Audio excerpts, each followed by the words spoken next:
Welcome to Leadership Matters, a podcast from the Bailey Group.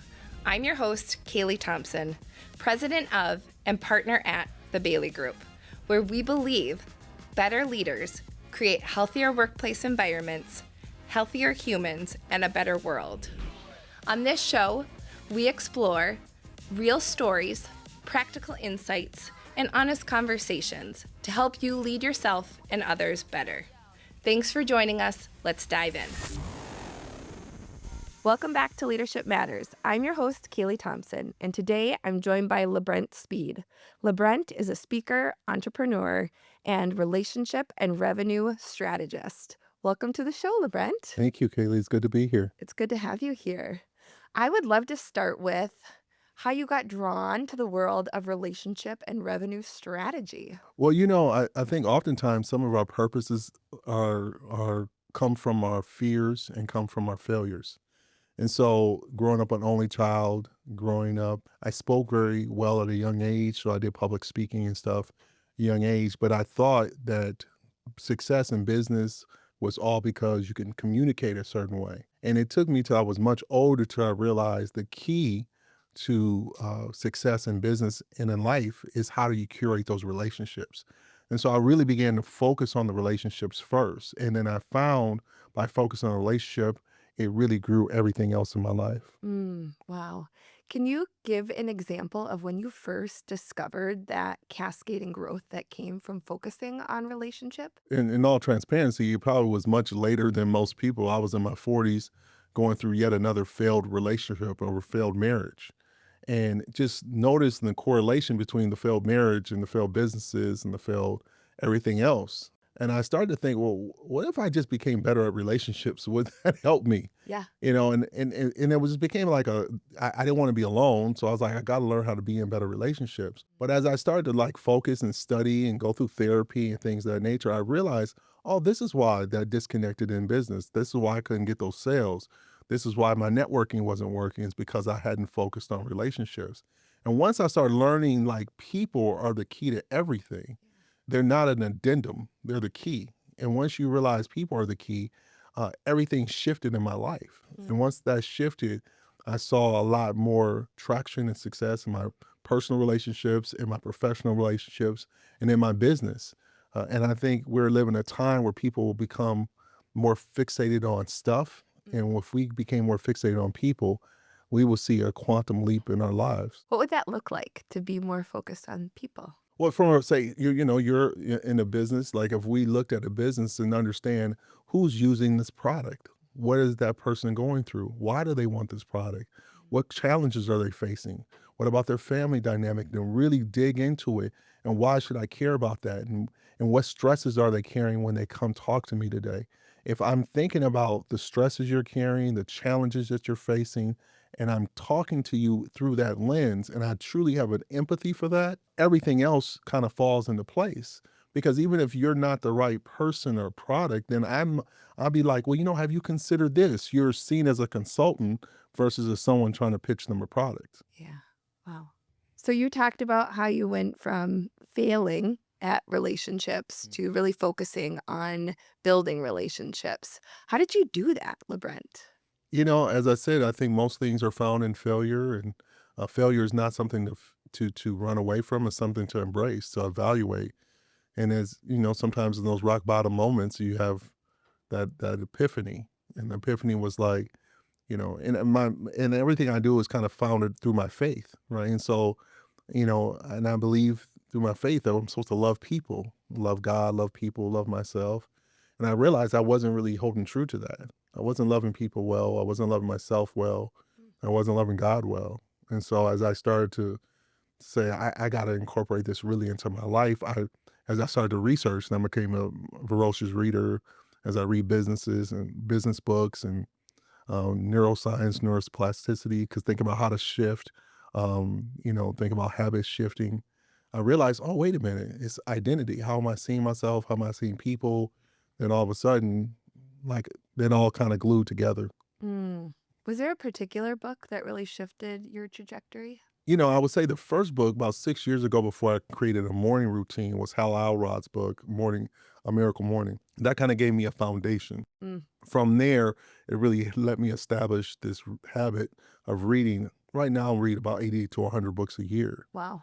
And so then it just made me like crave information, but then I don't want to crave information without application. Mm. So then I started to really understand, how do I apply these things to my life? And then if you one of the really good book I really appreciate was The Good Life, Mm. written about the Harvard happiness study, right? So that people build all these lives, but they found the thing that made them most happy was the relationships, right? So then if you pull out and then you start thinking about Simon Sinek's book, you start thinking about Start With Why, and the why really isn't just about you. The why is about people.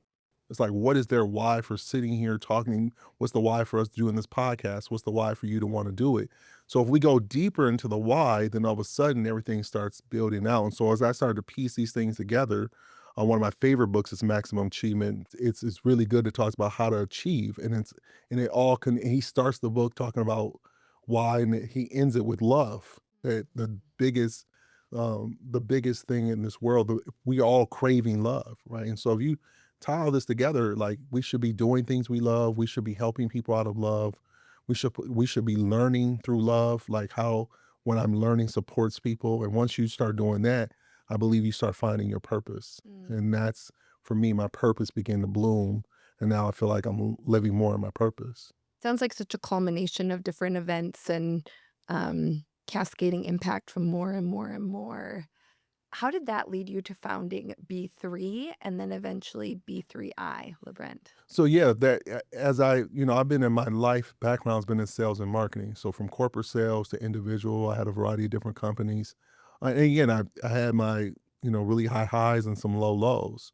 And it's just these roller coasters. And one of the things that got me into connecting with people more is networking. So I joined a local networking organization and was just in this one chapter. And then over time, I actually just kind of grew from growing in that chapter to leading that chapter to eventually becoming the managing director of the whole state. And so I'm traveling and teaching networking. And I'm seeing the impact that networking, just connecting with people, can have. And so one of the things I noticed, though, doing that, I was typically one of the only people of color in these groups. And I enjoyed my experience, but I was like, well, can we do something that's more accessible? Yeah. And as I left and transitioned out of there, I still did corporate trainings and speaking and all that. I realized I wanted to create a space where Black entrepreneurs felt comfortable, but I also wanted to be that space where those who are not Black feel comfortable as well. So I created B3 to be a space for Black entrepreneurs and authentic allies, those who want to build relationships, authentic relationships with them. Because growing up in Minnesota my whole life, I found that there's some really great people here that really love people. But I always say that Minnesotans do a lot of good things. They just typically don't do the right things. Huh. And that's why we have some of the greatest persistent wealth gaps in the country are here in Minnesota. Because we do a lot of philanthropy, but sometimes that philanthropy isn't focused at real movement and change. So I created B3 to do that. And so we created these memberships and grew. We have sponsorships. Now we got over 150 people that are involved, 20 organizations. And from there, I thought, man, I would love to have seen this as a young person. And so I ideated and came up with B3I, the Better Black Business Initiative, for youth entrepreneurship. So last summer, we created a youth business camp at Bethel University. We had 41 young people over 3 days learning things from credit, sales, communication, real estate investing, construction. Because when we see the wealth gaps, we are seeing that a lot of our young people are not prepared for real world. And life is so much more expensive than it was when I was coming out of high school and college. So we've got to prepare them more. And so we've done these boot camps. And now we've created stuff for youth. We have another business camp coming up this summer. And then this fall, we have a Justice Impacted Youth Conference designed for young people who have been justice impacted, bringing them together and giving them opportunities to employers and educators who want to support them. Amazing. Sounds like incredibly impactful work. Well, yes, it is. I believe it is incredibly impactful, but as with anything, it's challenging. So I'm mission minded, mission driven. I'm purpose driven over success driven. And sometimes those things may look the same. Success driven and purpose driven may seem the same. What I would say is purpose driven is mission minded and is people focused. Success is metrics focused and money focused. things focused. And when you focus on purpose and mission, you have values and integrity. So there's things you say no to. There are things you walk away from because they're not aligned with your mission and values.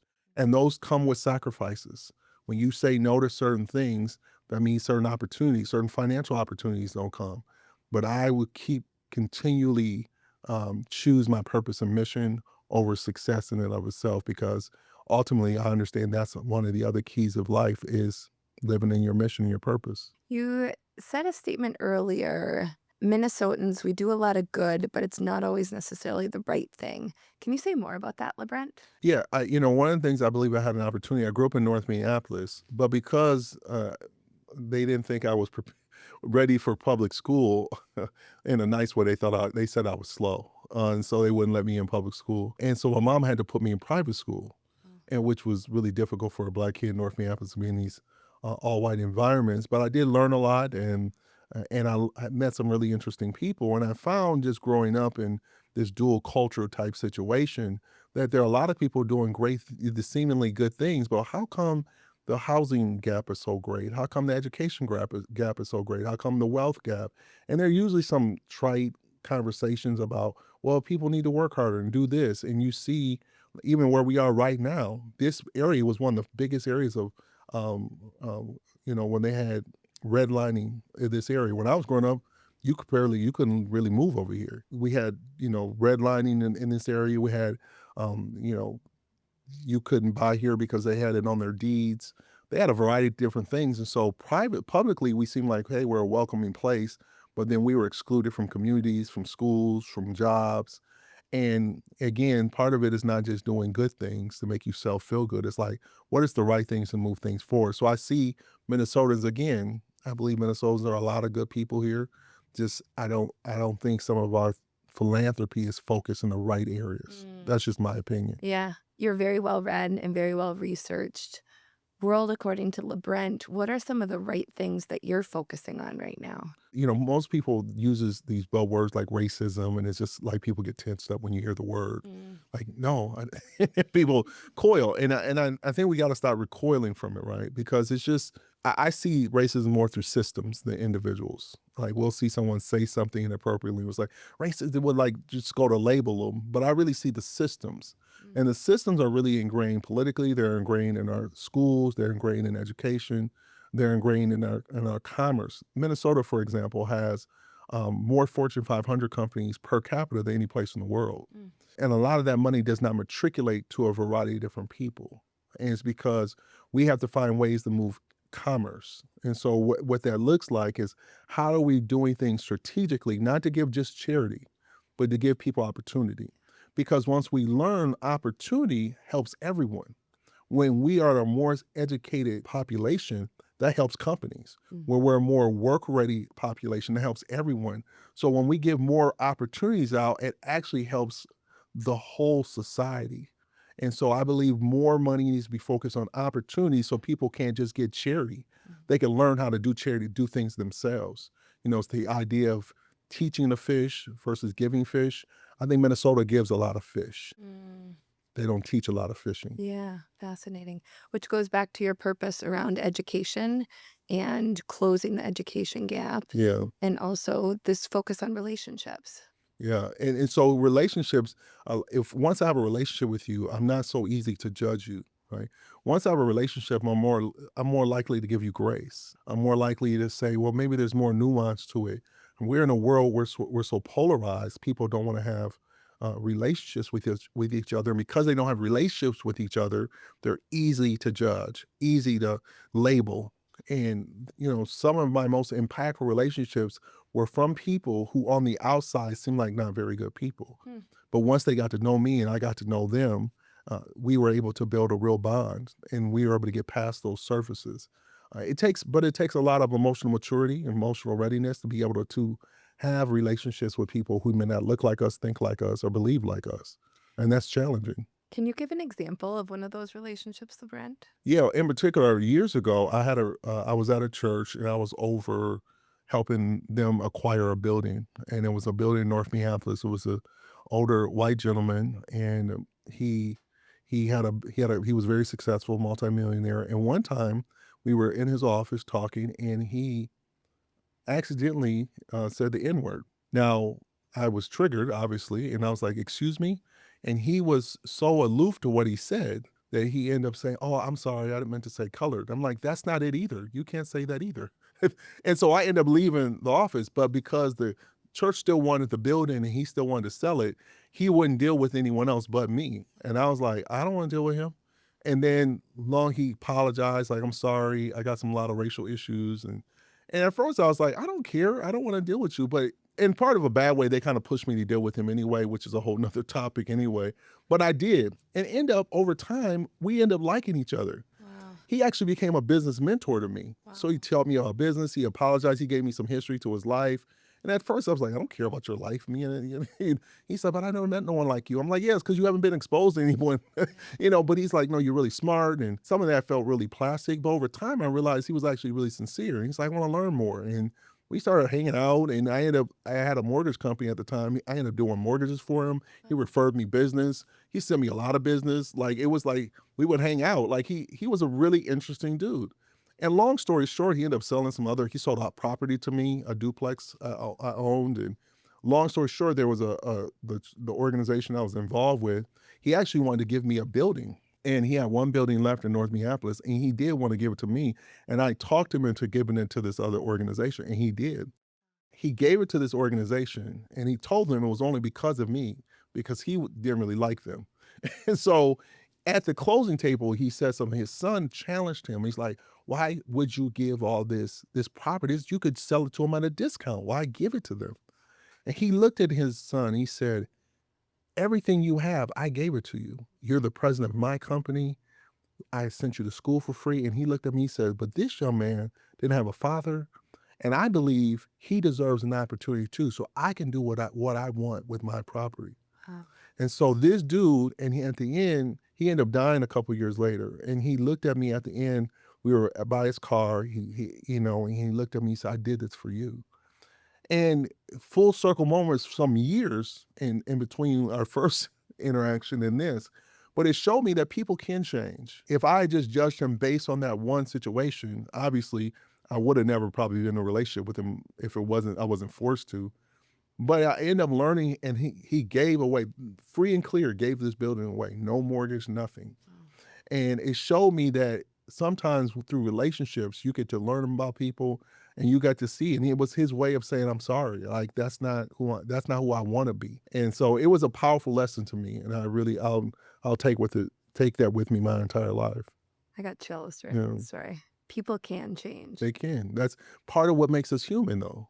Uh, the neuroplasticity of our brain, we're not animals. Animals are locked into narratives. Mm. We and they still can change to a certain degree, but we have that part of our brains which we can, when confronted with the truth and wanting to change, we can change. And so that's my deepest belief as human beings. We can see the best in each other, we can grow together, and we can build together, and we can change. What did that situation require of you to stay in relationship? Well, again, part of it was forced to be in the relationship because the church really wanted that building. And so they didn't really care about my personal harm, which is another question in and of itself. So one, I don't know if I would necessarily tell people to put themselves in those situations that was harmful, but in the end, Yeah. it was a really valuable lesson for me too, right? So, I guess we've all been put in bad situations that end up giving us a good lesson. Mm. And sometimes I believe that, but it took a lot of emotional maturity, emotional intelligence, emotional readiness to be able to be confronted with a person who had these type of beliefs. Yet in the end, I'm glad I did, because it became a really huge lesson for my life. Seemed like there was a lot of openness there too on both of your parts. Yeah, it's in order for transformation to happen, we all have to be open to it. He ended up having a conversation about how he was raised and how he didn't think it was right. But he's like, some of these things are so ingrained. At the time, I think he was like 65. Oh. And so he was like, I'm old, and sometimes you're locked in your ways. And I'm like, yeah, that doesn't matter, in my mind. But now as I get older, I realize, oh yeah, you can get locked in. So it's really important. But I'm grateful that he did change. He became a friend to me, and I'm grateful for the experience. Mm. Thank you for sharing that. Yeah. So, LeBrent, one of the phrases I know you say a lot is feeling rich in relationships. And that story you just shared illustrated a lot of that. Can you talk more about what that means to you? Yeah, I believe if we were to evaluate anything in our lives, I think being rich in relationship would probably be the most valuable thing. That actually stemmed from a conversation with my therapist because I was bemoaning some of the other struggles I was dealing with. When you're building businesses and infrastructures, you got to wait on funding, you got to wait on money, and all those different things entrepreneurs go through. So I was somewhat kind of having a pity party, and he said, "What do you feel like you do have?" I said, "Well, I am rich in relationships," and it kind of made me just kind of snap out of my own pity party because I realized that, man, I have a wonderful wife. Despite my failures in relationship, my wife is phenomenal, beautiful, smart. People often, as a running joke, we just had our anniversary last Friday, and I made a post and I said most people always say, like, if anything ever happened to us, they would always blame me. Even I was talking to my daughter last night. She's 21. She said we would absolutely blame you. So, except for one of my fraternity brothers said he would blame her on principle. But the fact is, everyone, because she's such a sweet, nice person, and people's like, well, how's a person like you get something to do with what they know about my past, and then my friendships, my B3 community, my board members from B3I. It's like I feel like my cup runneth over with really good relationships, and there's something you can't ever take that away. Like this, there's so many people I feel like that would do sacrifice, like the camp. I couldn't do it without the people that would volunteer their time and come, the lawyers and doctors and speakers and business people who have worth a lot of money who come and spend time at the camp. And so I'm rich in relationships, and I'm super grateful that not only God has blessed me, but He taught me how to manage those type of relationships and bring value to them, Yeah. so that I can continue to be richer in relationships. Yeah. In what ways have some of those relationships changed you, LeBrent? Well, I believe everything is really founded on relationships. And so good relationships are going to change you because they'll challenge you. Good relationships will never let you sit where you are. One of my board members, and a young lady I've known since she was young, but she's on my board, B3I, is Dr. Tiana Rogers. And yesterday she said something on social media that I posted today. She said, honesty without love is a form of cruelty. And when she said it, it really challenged me because a lot of people want to talk about truth and being honest and all that, but then they're using their truth and honesty as a battering ram, beating people up and feel like being self-righteous and being vindictive with their truth. And I'm not going to submit to you that I haven't done that. I know that I have, but as I grow and develop, having relationships like her and others who will challenge, like, listen, just because you're truthful don't use that as a baton of abuse. And so I've just really, like, those are the ways that people will challenge you as we all grow and develop. Like, where can I be better? What can I do? And I believe one of the biggest mistakes most people have is I do a lot of coaching for companies and people and businesses. And one of the things I would say is most people just don't allocate their time and resources well. And once I start talking to them about who are your mentors, who are the people you're around, I'm like, yeah, that's why you're messed up. You are spending time and money in the wrong places. You're investing in the wrong places, the wrong things, and then you're wondering why you have the wrong results. Yeah. And so typically within a few minutes, I can tell where people's relationships are because they'll inherently complain about their relationships, their spouses, their kids, their friends, who's not helping them. And it's like, that's kind of your fault, though. You're allowing yourself to be in these relationships that don't bring value to you. So inherently, you may not be bringing value to them. So I learned that in order to get relationships like that, I had to invest in those type of relationships. In order to get people to want to sacrifice for you, you had to sacrifice for them. And so I realized I had to do before I asked to receive. That goes to one of my I have 7 founding principles of B3, and my first one is serving over selling. We serve before we sell. And if a person doesn't, in an organization or business or a person, you should go in serving first. And after I've served, maybe I can sell. Where does that commitment to serving over selling come from, LeBrent, for you? Well, for me, the first person that exemplified that was my mom. She was a young lady. She had me at 19 years old, was at Tuskegee, a sophomore in college, came up to Minnesota almost 6 months. and went to the University of Minnesota, and she gave her heart to the Lord. She was at church. She was doing stuff in community, urban league. She was an exemplary example to me of what it meant to serve. She was always serving people, taking care of folks. I've also had to learn boundaries because you don't burn yourself out. But she's taught me that your life, we were put here to serve. Dr. Martin Luther King says it like this: if a person has not found out what they're willing to die for, they're not fit to live. And to me, that's a motto I live my life for. Like, I crave attention, or I crave being surrounded from people who have that same like mindset. They're passionate about what they serve. And so it's easy to communicate when you know what people are willing to serve. Yeah, so powerful. You talked a lot about how relationships change you. And I know you've also talked about how hardship and failures change you. Can you share an example of a hardship that you had to walk through that really fundamentally changed the man you are today? Well, hardship, I would say that in 2007, on November 30th, about 4:30 in the morning, I got a call that my mom had passed. I was, 37 years old. At the time, my wife at the time was pregnant, 6 months pregnant, devastated. I don't know how to function. I still forced my way to go to work. And then on that same day, she went to the hospital, went to the doctor, but the baby was stillborn. That was at 9 a.m. And that was that same year I had lost a business, my mortgage company, because it was sort of the mortgage failure, the mortgage crisis. And I lost a home. I lost all this is happening within 6 months. A baby, my mom, and it just fundamentally altered me as a person. I don't know if I handled that with much grace at the time, and it was just I didn't know about therapy, and I didn't know about. I was just kind of in environments that people had never talked about dealing with emotions. So in many ways, I felt like I just broke down, but no one told me I did. It just was I just acted out. So that really fundamentally shifted how I saw the world and life, but it also became the building block of my life because I realized my mom had given me the foundation, and she had given me tools. My speaking ability comes from my mom. My mom was a speaker. She taught me how to speak. She got me into speaking competitions when I didn't want to join, 9 years old. She put me in private school most of my life, even when other people said I was slow. And then by the time I was in third, fourth grade, I was getting scholarships to other schools because they said I was gifted. What other people saw was an impediment, she saw as a gift.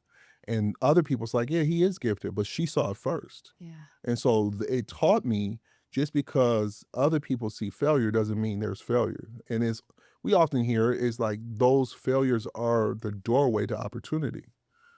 As Thomas Edison said about the light bulb, he said, I didn't fail 10,000 times. I found 10,000 ways not to make a light bulb. And I think one of the biggest challenges for young people I see is they see failure as an end goal, as failure is just part of the road. It's part of the process. And I think as older people, we have to communicate that better.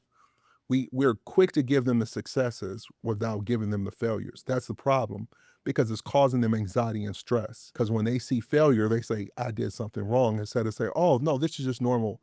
Carolyn Dweck in her book, Mindset, she talks about the fundamental keys of genius. And she says she found that the children who they saw enjoyment in the challenge were the ones who became geniuses. There were no natural geniuses. It was those who continue to see success and the failure and the challenge. Those are the ones, and then they had nurturing teachers and educators, and so nurturing them and teaching them, yep, that's part of the process. Keep going. They saw the joy and the challenge. Those are the ones that get really good at something. So powerful. Yeah. So you've talked about finding your purpose has been instrumental in where you're at now. Can you tell us more about how you're employing that purpose in meaningful ways through the camp, through your coaching work? Yeah, one of the things I want to find another word for networking because it's kind of overplayed in our society, yet it's underutilized. So I created B3 to teach what real impactful networking looks like. But then I do those trainings in companies and organizations, right? If I'm dealing with a sales team or a financial team, it's like, how do you actually connect people in a deeper way? Because most of us, if you ask most people, how many events have you been through in the last month? And they're like, oh, 4 or 5 events. I'm like, tell me what's some of your ROI. What did you get out of those events? They're like, I don't know. It was good. I felt good. If you ask people, oftentimes you're going out in public, it's like, why did you go to that event? I'll just get my name out there. That's the most generic plastic thing ever, right? Because nobody cares about your name being out there, right? So you should be going there on purpose, in purpose. And if you have that mindset, you're going to actually make the most impactful connections. Your life will be enriched, their lives will be enriched.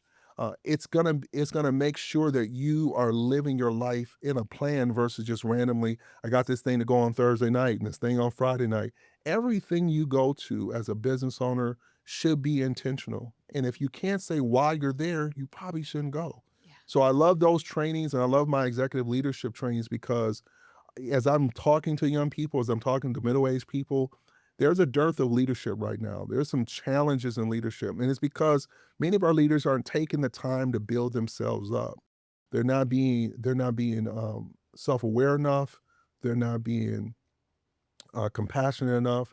People don't feel like they care about them, and if your people who are following you do not feel like you care about them in an authentic way, nothing else you say really matters. And so those are the reasons I'm really passionate about networking and training, even the work with youth. Our youth are struggling, and the numbers about their depression, anxieties, the gap in terms of income. We're in the midst of this great tsunami. So you're having all these baby boomers have all this wealth and money and businesses, and there's really a lack of people to transfer this stuff to because we haven't trained up the next generation well enough.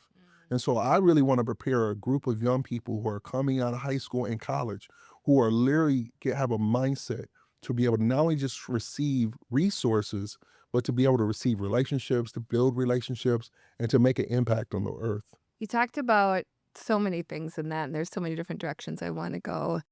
But I loved your comment about leaders are really struggling today. Can you talk more about what those struggles are and what you believe some of those antidotes would be? Yeah. So if you just look at in general, you look at some of the key metrics about business, right? There's so many people quietly quitting. There are so many people who don't feel connected to the companies in which they work. Companies are spending more money, so they're figuring, well, let's get more AI. And so they're spending more money and resources on how to implement AI. But the reality is the people that are there don't feel valued, they don't feel connected, they don't feel seen. So leadership the middle leadership is being impacted by higher leadership, hit the metrics. We need to do this, we need to do that. But no one's stopping to say, how are you? Yeah. What's going on with you? How can I support you? Yeah. And that is showing up in everyday life. On top of that, we just came through a pandemic, major pandemic. In Minnesota, we went through a big situation with mental surge and all these different other stressors. And even if it doesn't impact you directly, there's a secondary stress that happens when you see things happening. We have a lot of political unrest right now and consternation. All these things people are going to work with. They're showing up at the desk with, or they're working online. And many of us just are not capable of having these conversations and walking through. So people aren't drawn to work for us. They're complied. Feel compelled to work for us because you're paying them. And that to me, long term, is not going to be successful. So some of the antidotes is, we talked about the book earlier, a morning routine. One of the first things I do when I start talking about success, I ask people what their morning routine is like. I asked them, well, tell me what your morning routine looks like. Well, I get up, do emails, then I'm like, so you wake up out of your sleep, you're in REM sleep, coming out of REM sleep, you're in alpha state, and you're still taking in this information, you're susceptible, and the first thing you do is social media and emails. So you start resolving problems before building yourself up. You already know it. That's gonna be stress. That email's gonna have stress. I remember having bosses who would send me emails in the middle of a Sunday. This stress-filled laden email.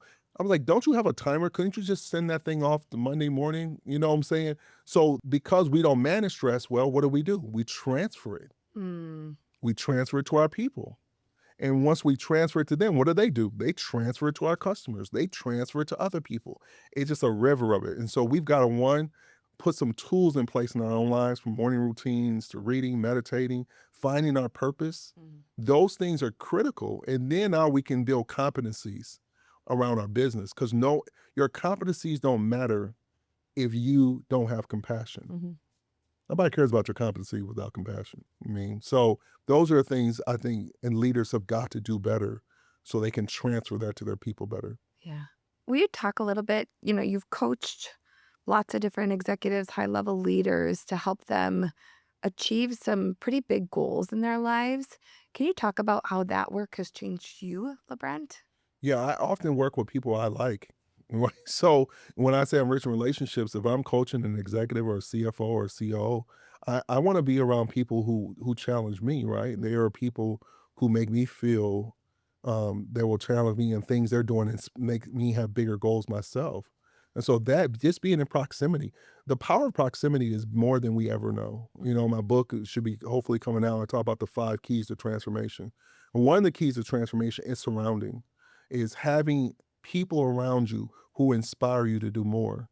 And if the people around you are not inspiring you to do more, the question is, why are you around me? And so I think they inspire me because many of them have big goals. They're heart-filled people, and so they inspire me to do more than I'm doing now. So in a good way. Mm-hmm. I love how you talk about the power of how it is so important the people around you are either bringing you up or keeping you stuck or There's no neutral. yeah. Yeah. There's no net neutral. I mean, we all have challenges as human beings, but in the same token, we need people who are we're all pushing each other forward. I say a person should have 3 types of relationships. Every person, especially leaders, should have 3 types of relationship. One, all of us should have mentors. People will pour into you, can give you unbridled advice without caveats. Just give it to me. We should have peers. Those are peers who sharpen us, people we can share openly, honestly with. And lastly, we should have mentors, mentees rather. Mentees are people we pour into, we give advice to, we share. Those create well-rounded people. And typically within a few minutes of talking to a person, I can see where they're gapped. Either they don't have good mentors, they don't have good friends and peers, they're not pouring into anyone. And so typically it's easy to see where they're missing from the first conversations. LeBrent, this has been such a rich conversation. Thank you so much for sharing all of your insights with us. No, thank you. It's been a pleasure. It's been a lot of fun. Yes. And thanks for joining us on this week's episode of Leadership Matters. Join us next week for another episode of Leadership Matters. Thanks for joining us for today's episode of Leadership Matters. If today's episode resonated with you, would you do me a favor and share it with someone you care about? To learn more about the work the Bailey Group is doing in the world, check us out at thebaileygroup.com or follow us over on LinkedIn. We love sharing useful articles, helpful resources, and valuable tools to help you expand your leadership capacity. Like and subscribe, and join us next time for more honest conversations.